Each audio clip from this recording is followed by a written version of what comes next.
Okay, so get this. These zombies want to eat human brains, but this one guy, Crazy Dave, stops them by using plants that can shoot vegetables. Challenge failure. Goodbye. Oh boy, now I can make a third-person shooter game! That, ladies and gentlemen, and non-binaries, is the story of Plants vs. Zombies. At least that's what it felt like. I mean, this franchise is absolutely fucking huge. The amount of content related to this franchise out on the internet is practically like 2%, which doesn't sound like that much, but you have to understand, 2% of the internet would probably be more than the square radius of your hometown. But I bet you're thinking, I'll test it. There's only like 1, 2, 3 Plants vs. Zombies games. That isn't that huge. 7! There are 7 games. 10 if you count the shitty Facebook games and the arcade machine for some reason on this list. All stretching from tower defense to card game to third-person shooter and arcade game. Not Battle for Neighborville though, I don't want to cover that. And most excitingly, the newest entry into the franchise, Plants vs. Zombies 3, which I cannot wait to play and sing its praises. It got cancelled. But pushing that concerning fact aside, we do need to start somewhere, and I think it would be weird as fuck if we didn't begin with Plants vs. Zombies. Journey to the West! Okay, so get this, the zombies want to go to the West, and nah, I'm just messing with you. I speak the truth, the whole truth, and nothing but the truth when I say this. Plants vs. Zombies is one of the best experiences you can have in gaming. Fuck you Call of Duties and your stupid ass free-to-play, pay-to-win bullshit. All you needed for this was $5 and a passion for killing green people, and you were in business before you knew it. You are completely invested in this world of Plants vs. Zombies. I mean, you look outside your window and you practically see the zombies waltzing down your street, all because of this game, and not because I didn't take my pills. But the hardest pill to swallow is the fact that arguably PopCap peaked with this game in 2009, because I genuinely cannot think of a single flaw, unless not liking tower defense is somehow the developer's fault.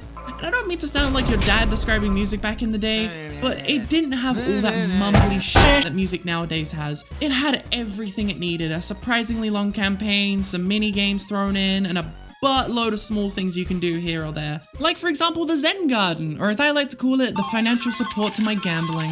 Because if you've got it all set up, you're making, and excuse my French, mega bank.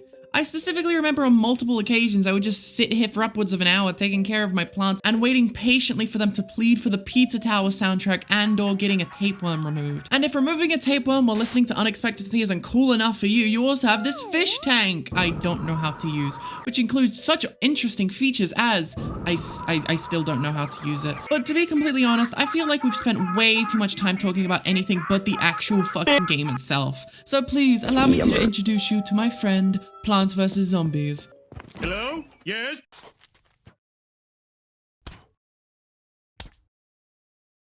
Exciting, isn't it? The structure of a Plants vs. Zombies level kind of boils down to 3 things. Plants, zombies, and dramatic effect.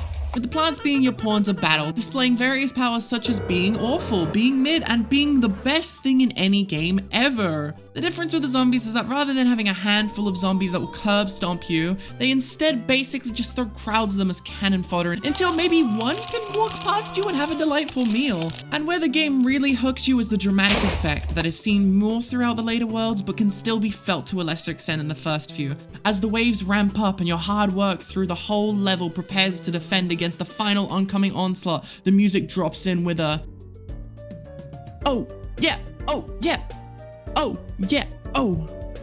I do not want to get copyrighted. I got copyrighted, but this song's good. And I'm not kidding when I say this. Laura carries this entire game like a soldier carries a wounded person through a war zone. The fact that they only got her to make 1 set of songs for the second game is genuinely disgusting. I mean, this lady made Cubeland, the hit Minecraft song. Put some goddamn respect on her name. There is, however, one aspect of this game I'd like to touch on a little bit that seems to be a bit of a theme in all of the Plants vs. Zombies games I'll be covering today, and that is the fact that Plants vs. Zombies cannot do good bosses. Now, I'll come back to this point later with the sequel and the shooters, but the only kind of boss we get in the first 4 worlds are conveyor levels, which just provide you with plants, and while they are fun, I wouldn't say that they heat things up enough for a final level of the world. And the only reason why I would say these are fun is because, once again, the music. If you were to replace the final stage music with the normal music that plays in that world, it would be so much less impactful, which is why I need to bring up this point, as it's such a big flaw I don't think anyone notices. And as for the final fight, I would honestly say it's probably the only, dare I say, decent boss fight in the entire series. Well, maybe excluding the arcade game. I mean, don't get me wrong, the same issue of playing the normal music still applies here, but at least this boss adds something new to the game, because I don't know if you were paying attention, but we have not fought a giant fucking robot yet. Although by the time we start talking about the sequel, it'll be a lot less exciting. And despite my disappointment with the bosses, the different worlds do their job in changing things up fantastically. And don't overstay their welcome. World 2 introduces night plants, which act as a fun kind of B-side to the main day plants. World 3 introduces water, which honestly, I can't even begin to describe how it changes things up so much, but it just does. Which is weird because honestly, it's not that interesting or revolutionary, but it just works. And World 4 is bullshit. Fuck the fog levels. All my homie hate the fog levels. Yeah.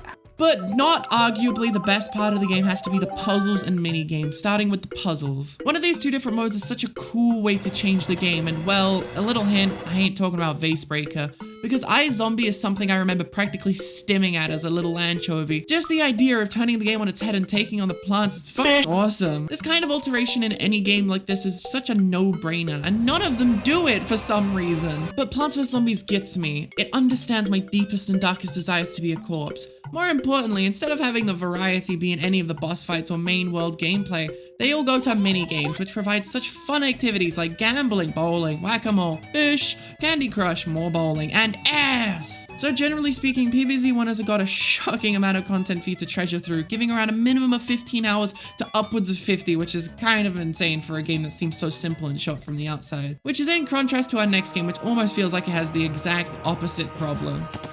There are 2 things you and your grandma know about this game. It's long and it's pay to win. But I don't think you or that bag of bones understands how disgustingly long it is and how fucking expensive this game is. First off, I wouldn't care if this game was like 50 billion hours long if the levels were consistently fun. But basically a third of the game is shitty gimmick levels. Oh, you have to protect the sunflower. Oh, Dave's poor mold colony. That is a third of the game. And I will admit, it was fun in the first couple worlds. But by the time I reached Snowland, I couldn't help but roll my eyes when I saw black and yellow stripes. Please, if I was your babysitter, Dave, you would be paying me instead of this $5 bullshit. HowLongToBeat.com says it takes 16.5 hours to beat, correct? Why does this thing say 20 hours? This whole time thing, it's infuriating.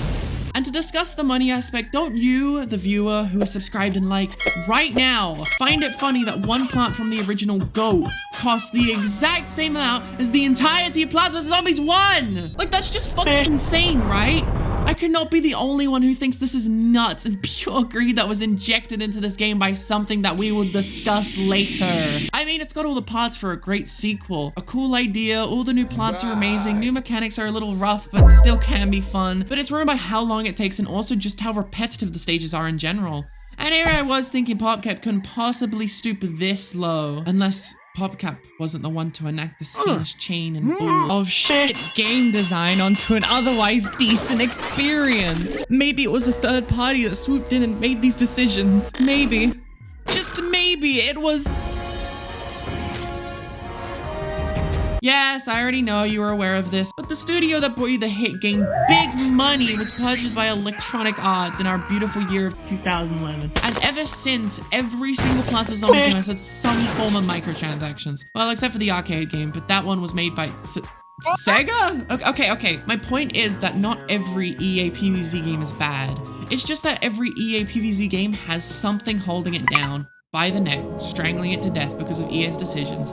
And that is really fucking sad, because as weird as it sounds, traveling through time was the next logical step to take for the Plants vs. Zombies series. I mean, it just kind of made sense in its own little bubble. All of the 11 worlds kind of take you through the most important eras of history, although sadly there is no fighting against the Black Plague in the PVZ universe. But we do have, in chronological order, Jurassic Era, Ice Era, Ancient Egypt, Gold Age of Piracy, the Wild West Era, Post-Victorian Era, Hawaii for some reason. 1980s, 2013, and of course far future. And honestly, no major complaints about any of these. I mean, sure, some of them have weird choices, but overall they all work for what they're going for. With some standout definitely being Pirate Age and Far Future. I found that these worlds the most showed off what the sequel brings that the first game didn't have. Like, I remember no such barrels or laser beams in Plants vs. Zombies 1, although I may be mistaken. And as mentioned earlier, the new plants do their job great. I mean, even after a decade of this game existing, I commend the consistent updates it gets, with the newest plants being Blast Spinner and, it's cute, but nowhere, and I mean nowhere near as cute as Super Brains! This man is just the poster child of heartbeat, but disregarding my great point, Plants vs. Zombies Heroes is alright. I mean, it's fun, but its learning curve is like this. Because as soon as you start having fun with the game and really getting stuck into it, the decision has been made that you are now officially the worst player ever. Boo, you suck! I specifically remember it's when this motherfucker shows up that everything goes to shit. I mean, I don't know what his problem is, but he needs to chill out with that freezing ability. I mean, I don't remember needing to store sunflowers in cold areas, Mr. Yeti man. But in all honesty, despite getting stuck at this part of the game and never really being able to continue, the class can clearly see in Jinta Gaming's 11-part playthrough, things just keep getting worse and worse and worse. And what the f is even happening on my screen right now? Despite the game's learning curve and reliance on buying the $20 Rose Pack, just like PVZ 2, I think there is an actual game hidden underneath all this tacky garbage. One that honestly sparked my enjoyment of card games like Inscription or Four Souls. Because you need to understand, before I played Heroes, the only card game I had ever touched was fucking Uno. And after Heroes, I am now in debt to Mr. Binding of Isaac. Please, I want my house back. This game understands how to build tension in a card battle with the inclusion of zombie tricks, as it allows the zombies to quickly change an element of play, like destroying a specific card or freezing every plant on the board. Damn it, you fucking Yeti! I don't care how the zombie trick turns add tension by being after the plant's turn and before the fight. I still hate you and your fucking stupid ass ice. Don't make me come over there! Another cool thing in the main campaign are the comics that kind of tell you what you're doing and why you're doing it, which I think is very, very neat. Rather than just dropping you off and telling you to fight, you get a cool graphic explaining what your beef is with Mr. Icy Dead People over there. And while the first game sounds like your ears are being caressed and the second's OST is fine, PVZ Heroes OST is, well, there's 23 main songs, and how do I put this? Oh yeah, they all sound like the exact same fucking song.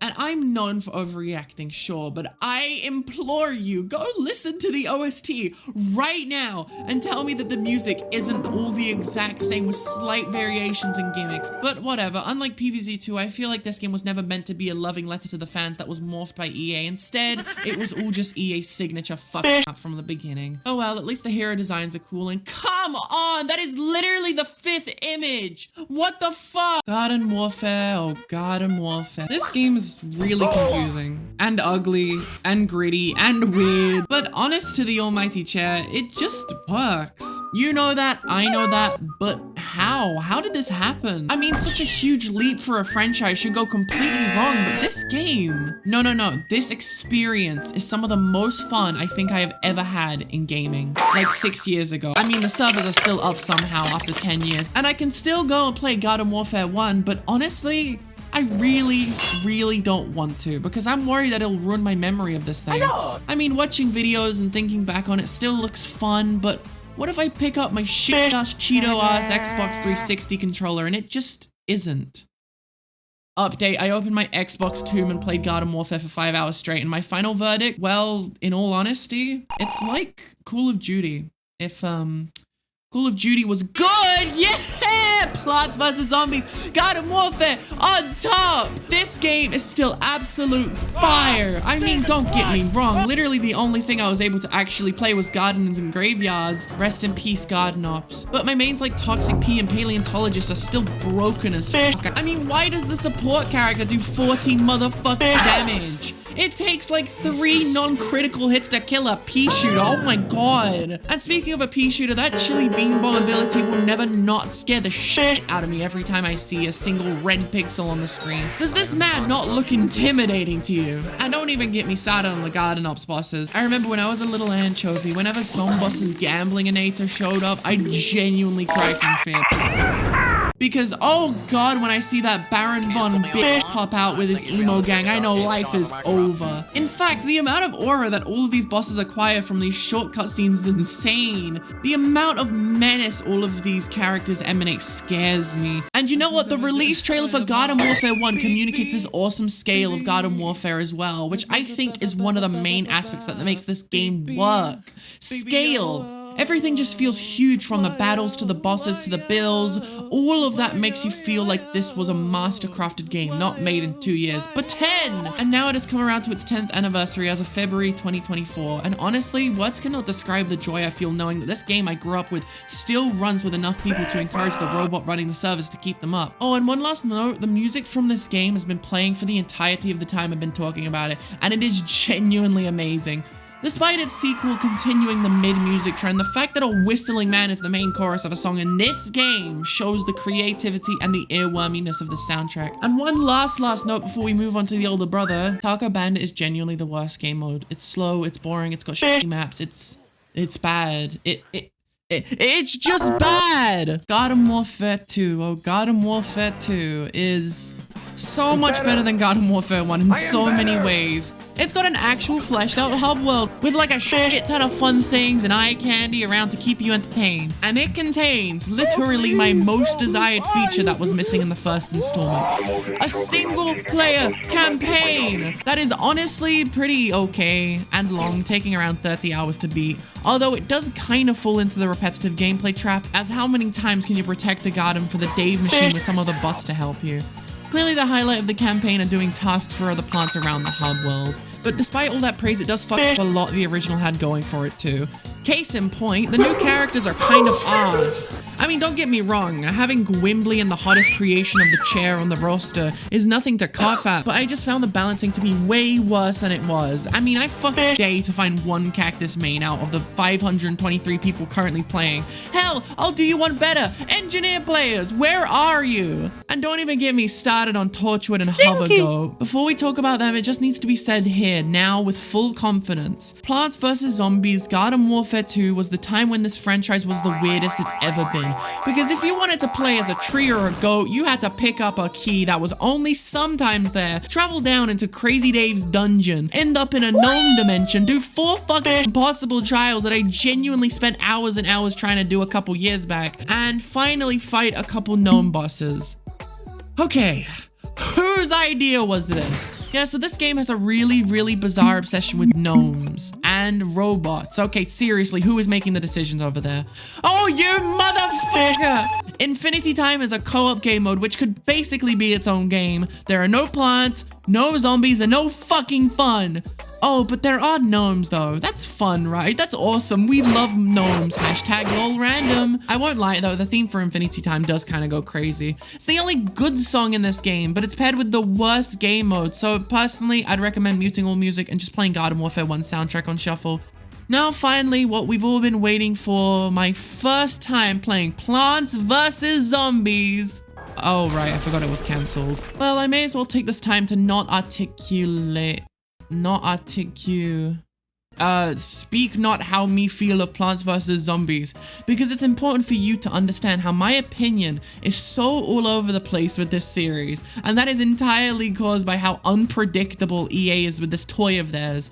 Whilst I love most of the games mentioned today, they all have issues and weird quirks that are hard to get over, and my refusal to cover Battle for Neighborville was honestly just because of how disappointed I was with its release over focus on a new traditional third tower defense game that doesn't have a corporate art style with shitty mobile game town building elements. I really do hope that PVZ ends up in the hands of a team who understands what people are looking for in the franchise, and hopefully, for the first time in 15 years, they won't make it a fucking mobile game. Thank you, Plants vs. Zombies. You do really mean a lot to me. I just wish you were in better hands.